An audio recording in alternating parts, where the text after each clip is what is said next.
বিশ্ববিদ্যালয় আছোকত ৰজনীকান্ত বৰদলৈ ছাত্ৰাবাস পদ্মশ্ৰী নলিনীবালা দেৱী ছাত্ৰীনিবাসে আজি কটন বিশ্ববিদ্যালয়ৰ মানিক চন্দ্ৰ বৰুৱা প্ৰশাসনিক ভৱনৰ সন্মুখত কটন সুৰভি শীৰ্ষক 125 বছৰীয়া স্বৰ্ণিল যাত্ৰাৰ এক বিশেষ অনুষ্ঠানৰ আমি আয়োজন কৰোঁ।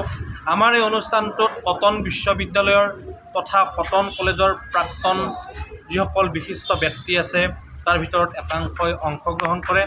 আমাৰ এই অনুষ্ঠানটোতে আমি 125 গছি আমি বন্তি প্ৰজ্বলন কৰোঁ। সমান্তৰালভাৱে 125 বছৰীয়া কটনৰ এই স্বৰ্ণিল যাত্ৰাৰ সাক্ষী হৈ থকা কেইবাখনো ফটো আমি কটনৰ MC ভৱনৰ সন্মুখত আমি সংলগ্ন কৰোঁ।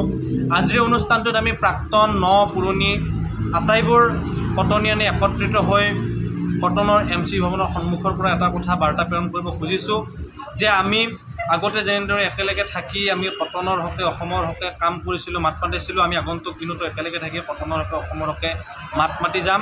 আৰু আজিৰ অনুষ্ঠানটোতে আমি গীত কবিতা কথাৰে আজিৰ এই অনুষ্ঠানটো আমি জীপাল কৰোঁ। আৰু কটন সুৰভি শীৰ্ষক অনুষ্ঠানটোৰ মাজেৰে আমি আমাৰ কটনীয়ানৰ যিসমূহ প্ৰতিভা আছে এই প্ৰতিভাৰো আমি উমান পাওঁ। আৰু আজিৰ অনুষ্ঠানটো আমি উলহ মালহেৰে আমি সামৰণি কৰোঁ। আৰু 125 বছৰীয়া কটনলৈ আৰু সমূহ কটনীয়ানলৈ আমি চবতে শুভেচ্ছা জনাইছোঁ। ধন্যবাদ।